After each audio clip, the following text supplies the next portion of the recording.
Hey guys, Beaver Burb here, and today,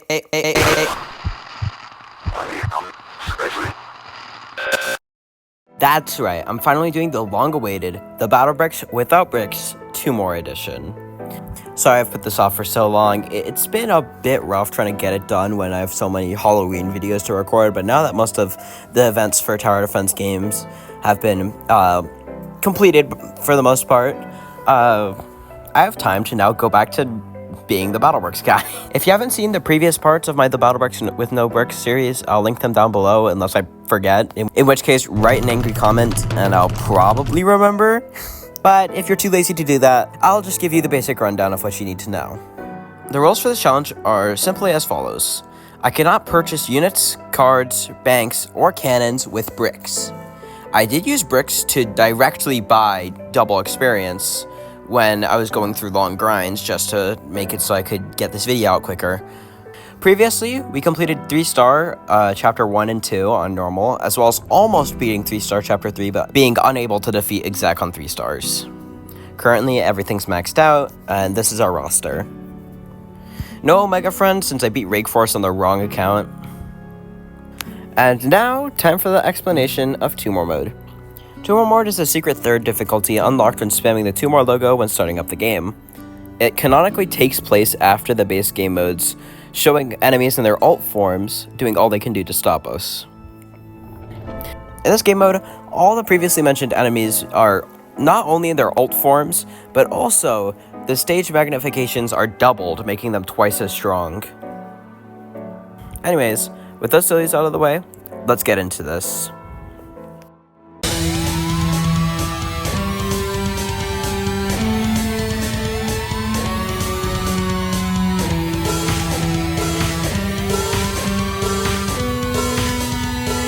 Chapter 1 is by far the least affected by alt form changes, because most of the units here are obtainable by players, meaning they can't give them broken OP abilities. On top of that, we are already absurdly overleveled for this. So I'll just go over what's new here, and pretty much skip over most of the filler stuff that's going to happen. So some reminders on the units here. Blonde Battler is literally just the same as Battler. Builder is Trowel's alt form. Its wall has double HP, but has to take 6 seconds to fully build to full HP. Brigand is Sword that has higher range and that does higher damage, but has a slower fire rate. Stunner is Slinger, who has half the fire rate, but stuns upon hitting enemies. I actually don't think I talked about that one before. Soccer Ball is Baller, that does less damage and has less HP, but has higher range and better knockback. And that's all for the units we own that are now being used against us as enemies. But we still have to talk about Sniper Battler. This is Paintball Battler's alt form, and now has way higher range and higher damage, but at a slower fire rate. It also pierces defense, making it pretty dangerous if we use Little Doom or Little Infernus, because they rely on their defense for tanking hits. As I stated previously, these stages are really simple, and are complete light work. But then we make it to stage 10, where we see my favorite boss, Terminator. He's Paintmaster, but he got into laser tag now, and oh jeez, he's one-shotting our stuff. Yeah, just like Deleter, our stuff ceases to exist the moment they get hit. But unlike Deleter, this guy has way more range, and also a way faster fire rate. Oh, also, like Paintmaster, he has a secondary ability, but we literally don't get to see it because he gets shredded so quickly. His lack of splash damage without his special ability makes it so we can very easily just push up to him and destroy his HP. Oh well, I suppose we'll have to save that for later. For now, let's keep moving forward. And now we have to deal with coil alt forms. They have 2 of their respective coils now. Dual Speed runs faster and now does single hits that knock back. This can make it a huge threat, especially to Bomb Battler when he knocks it out of range, basically making Bomb useless under the right circumstances. Dual Regen has a shield that I can put up that can negate all damage while it's up, and also makes it omni-immune, making it so if we have poorly timed heavy damage hits, they'll basically do nothing. Dual Gravity is like Gravity, but it can attack from farther away, now just more damage but has a slower attack rate. It also stuns instead of knocking stuff back. These 3 aren't hugely difficult. The most threatening one by far is dual speed, but considering as we have very good counters to them in using stuff like Crockett or Lil Doom or Lil Infernus, these three aren't too much of an issue. We easily push on and pass the stages that introduce Crockett and Kamikaze. Again, for those who haven't seen the previous parts, Crockett is Rocket that has bigger splash and slightly more damage at a slower fire rate, and Kamikaze is Bomb that detonates instantly upon contacting an enemy, but has less HP and does less damage, along with less splash radius. After that, we reach stage 20. The boss here is Hellfighter. After he got 3rd degree burns and lost limbs from the explosion, he now wants to set us on fire. He has double the attack speed compared to Jet Rock and applies fire on every hit. I make sure to set up economy while blocking Kamikazes, and then we push to him and again kill him before he can use his special ability. Can you see now just how over-leveled we are? I suppose we will again have to save that for later. And now we're on to the last few levels. Hammer Battler is now Banhammer Battler, trading its attack speed for shockwaves that can devastate our backline, and can be pretty hard to bait properly. Afterwards, we have to fight Arson Battlers, now having Molotovs instead of grenades, which deal fire damage but do less base damage and explode instantly. Also, around this point, I was starting to get very bomb spam happy because I realized they couldn't do a whole lot because of how over-leveled we are. And this ended up working really well and actually cut some time on some stages. Then we get to Telemons on the stage are a pushover, because if you don't know, Telemon is very similar to Titan, the only difference really being that it attacks way slower but heals between every attack, making it better for tanking.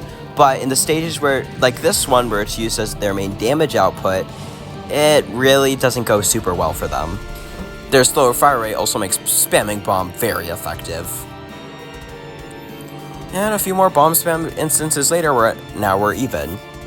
And just for the bit, I made sure to match the loadouts. So we truly were even again.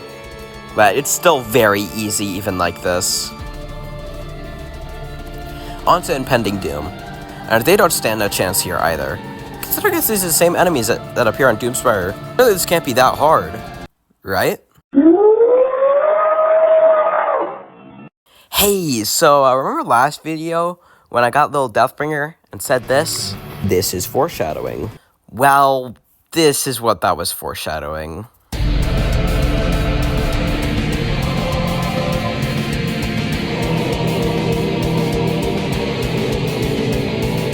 Deathbringer is Doombringer after having his face burned off previously, now sporting attacks similar to Doom's second phase, on top of his high speed and powerful backups.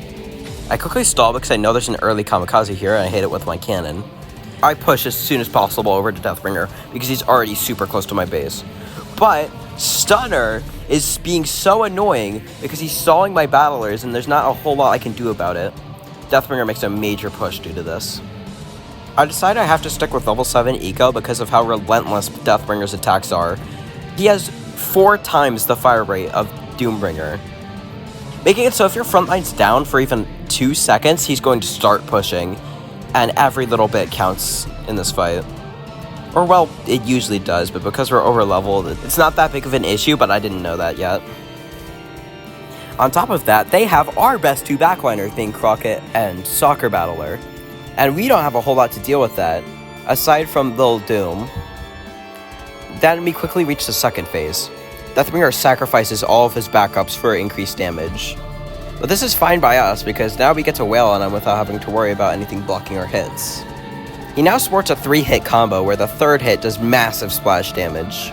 He only gets to do 2 of these before quickly falling. Or so you would think. In a flurry of muffled gibberish, Deathbringer starts spinning at rapid speed, doing everything he can to stop us.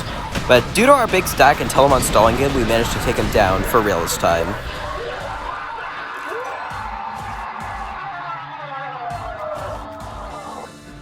With him out of the way, the rest of the level's pretty easy, and we push to the base and close off Chapter 1. That wasn't so bad. Surely Chapter 2 won't be that bad either, right?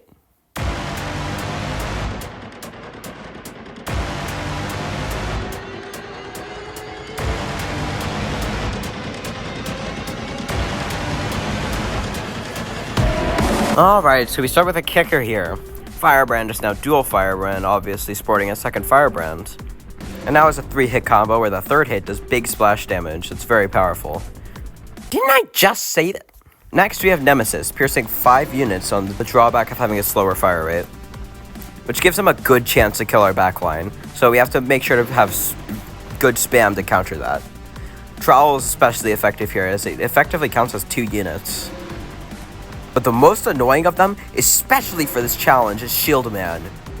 Now being insanely fast, and being able to give himself the same shield as dual regen for a long period of time. It does eventually wear off, but usually by the time it wears off, there's already another Shield Man on the way, giving us so few time to push. Our only hope is killing them before they put up the shield, which you can do, as they only put up the shield upon reaching an enemy. So if you hit them a few times before they reach an enemy, and also you have a bit of extra time because they have an animation they have to do first. The reason this is so much harder compared to normal playthroughs is that we don't have access to super fast units like Barbaric Battler or Speed Battler. So we basically can't push unless we get a really lucky situation. Anyways, Sailor is now Pirate Battler, being ranged and still stealing our money just as effectively. Makes him a huge threat as a backliner. If these manage to stack up, you can lose your economy so quickly. He's not as dangerous as Treasure Seller though. Instead of changing one of our units to our battler, he changes them to gold, which he is kind enough to give to us, thankfully. Which doesn't sound that bad, until you realize he can do it over and over again. So yeah, unlike Bucket Tagger, which can only do its effect one time, Treasure Seller keeps doing it until he dies. Which makes this unit super hard to deal with, especially if he nabs a little unit or a Telemon, which can expose your backline and make it really easy to lose your push. What little units are good to counter though is Uzi Rambo, now being super fast fire rate but having to reload. Defense units hard counter them due to his low damage, which our only access to defense units are the little units, so those are going to be our best counters here, especially Little Doom. Due to Little Doom being anti-red, there's basically no way for it to do more than 1 damage a hit. The problem becomes is when they get treasure sold and our backline is exposed, because Telemon cannot shield these guys at all. Their DPS is way too high and Telemon lacks defense. Okay, well, some of these are kind of nightmarish, but it doesn't seem that bad, right? Well, let's look at the boss, Bulldozer. Now having sold his treasure for military equipment, Redbeard has turned to Bulldozer, which is no easy foe. We are able to set up economy a little bit because the only thing at our base is Shieldman, and we're able to use said Shieldman to get a bomb off. We push over to Bulldozer, and we actually get to see a special ability for once being his Flashbang. It's not super difficult of an ability, it just blinds in an area. But if it manages to hit your backline, it can be really devastating. But he throws it at your front line, so that rarely happens. But eventually, we damage his suit a little bit too much, so he decides that the smart thing to do is strap a bomb to his chest and start running for our base. Thankfully, due to Telemon being so good for tanking hits here, we're able to keep him away from our base. And when he blows up, we're still fine. So we managed to push and destroy the enemy base. Alright, the beginning of this chapter isn't too bad. So let's get going. Now we have the alt forms of the musical enemies to handle. Now each of them apply the buff, their specific buff in an infinite area for a longer period of time, but have a slower cooldown as a result. These aren't super notable, they're more sort of a minor inconvenience. Stage 23 though took a while due to Shieldman's sniper combo, snipers having increased range from the saxophone man and thus making it so they can very easily stay away from danger and stack up and kill our front line. But we still managed to make it past. All you can eat buffet was easier, but again relying on Titan as damage output when it's way worse than Telemon for that. As well, the backline they have here isn't super good, so this level is light work. We almost get rushed down into Sonic Speed level, but that's just because I was still super bomb spam happy, and we had dual speed here, which kind of counters bomb really well. Anyways, we make it to stage 20. Radical is now a rock star instead of a DJ, and he has actually good music. It's literally fire. Now applies an infinite range fire rate buff that's like double as effective as a standard fire rate buff, making things move at sonic speeds. But in return, it also burns them, making it so eventually we can stack. I use Shieldman to stack builders to get economy as much as possible, using Cannon to clear summons that have splash damage and would tear through our builders. After that, we pretty easily make a push to Rockstar Radical, and he does a big summon that burns everything on the board and super buffs enemies. The most notable part of this is him burning our backline, which weakens it pretty heavily. He then jumps to the enemy base, allowing us to easily push over there, and making him pretty weak. Considering as now, he doesn't have a backline to buff. So he just kind of sits there and does his buff. Which makes him do his summon attack again twice in quick succession, which tears through our backline, especially due to the new summon, Punk Slayer.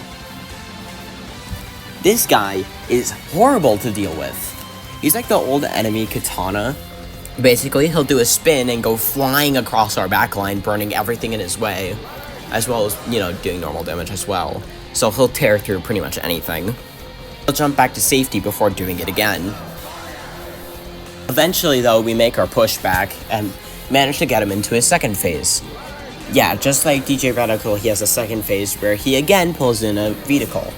But instead of a car, he now has a freaking helicopter that has missiles and giant speakers. He'll take gradual damage, which is good for us because our only units that can hit him is Soccer Battler and Crockett Battler, which can very easily be killed by the missiles. Because of his gradual damage, it just becomes a stalling game, and we have like 4 Telemons by now. So we pretty easily managed to claim the win here. Well, that was a lot easier than this base form, I will say. But things will not stay like that for long. The first few stages in this bit are fine. Top Gun is just Lil Doom's Paradise, and Big Catch is another level that relies on Telemon as deep damage output.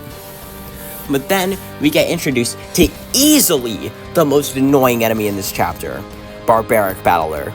Upon spotting an enemy, Barbaric Battler will start charging at top speeds and kick away a group of our units. Basically meaning he can destroy our push at any time if he just feels like it. And even after that, he's still super annoying, sporting 50% damage resistance and pretty good damage output.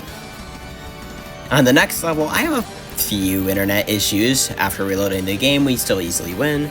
Then, I get to level 25. Introducing the second most annoying enemy in this chapter, Gehenna. Yeah, the name explains itself, it's literally another name for hell. On the surface, it just seems like Gargant with fire damage, but this is Hellfire, the fire that Lil Infernus applies that ticks twice as fast. Oh, and just like Gargant, he has a second phase. Similar to Lil Infernus, he has Hellfire Aura. But this is about 1,000,000 times more dangerous because he doesn't gain range, meaning he can still push with this. Meaning that his Hellfire Aura can kill our smaller units before they can go over to bait him. Which means sometimes he'll just waltz on over to our base because he feels like it. We just have to pray that we can stall these long enough for Soccer Battlers, which stay outside of Hellfire Aura's range, to kill them. After pushing through that, we have some pretty simple stages. The stage with Gehenna and Banhammer, thankfully both are pretty simple to stall so we can set up economy. Lil Doom does a good job of clearing Gehenna so we can push. Then, we have a stage with both Barbaric and Gehenna. Fun! Thankfully, we never had to deal with Barbaric knocking away our push against a ranged Gehenna. Now, we have Airgut's Warmer, which is pretty simple because they again didn't combo and Barbaric with enraged Gehenna, which thankfully, good lord, that'd be annoying. Right about this time, you probably noticed me drawing connections to Gehenna and Lil Infernus. Considering as Lil Infernus is a little Turking Salt, I'm sure you can see where this is going.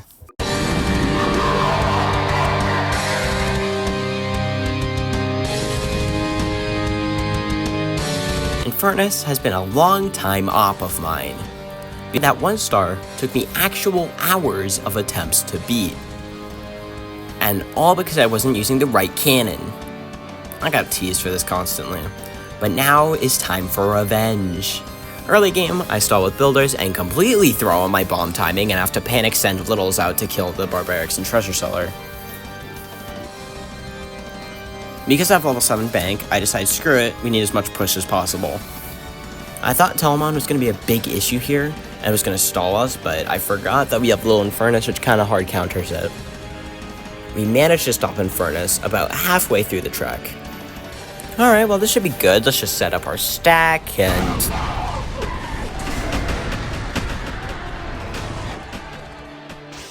Oh right, that attack. So yeah, Infernus' favorite thing in the whole world is Hellfire Meteors. These prevent us from stacking anything at all, because these have Hellfire splash damage that will kill everything that gets hit by them. Well, aside from some of our more tanky units. Our only hope for getting a backline stack is if the meteors miss. It doesn't help that right after he does this, Gehenna gets enraged.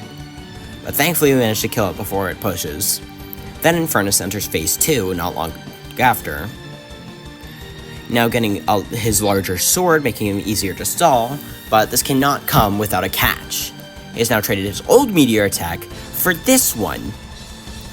This one has way better range, summons way more meteors, and the meteors have bigger splash damage. We are in for trouble as there's basically no chance of our backline surviving at this point. But thankfully we managed to quickly get him into phase 3. Now if you know anything about this fight, you probably know that this phase is usually super easy. In this phase, you're already having a stack built up, and Infernus is about 5,000 HP at this point. So usually you could shred him down. But because we can't stack like that, this phase takes us a whole 6 minutes to beat. Now has constant meteors and Hellfire Aura. You get lucky and manage to kill the Gehenna there quickly, but that doesn't stop Infernus from pushing due to his faster walk speed and faster attack speed, along with Hellfire Meteors and Hellfire Aura clearing everything in its path. Barbarics also aren't helping by pushing us back. Our only hope for stalling him for long periods of time is the Little Infernus, being that he's immune to Hellfire. We get stuck in this loop of fighting to be able to stall him and slowly being pushed back, along with getting tiny amounts of chip damage in, mostly from Little Doom. Then, the moment where everything falls apart. This Gehenna enrages. Along with tearing apart everything that we have, he starts waltzing over to our base, allowing Infernus to also do the same thing. Barbarics pushes back even further. Our base starts getting wailed on by meteors and Gehenna's aura, and it looks like we're done for. But then, in a stroke of luck, Lil Doombringer manages to kill the Gehenna. This gives us a small chance of being able to win, but Infernus is already at our base. Again, we've already taken a huge chunk of damage, and the meteors are still rapidly hitting our base. Then, in just the right moment, our cannon comes off cooldown, and I quickly press it, and manage to kill him with the cannon.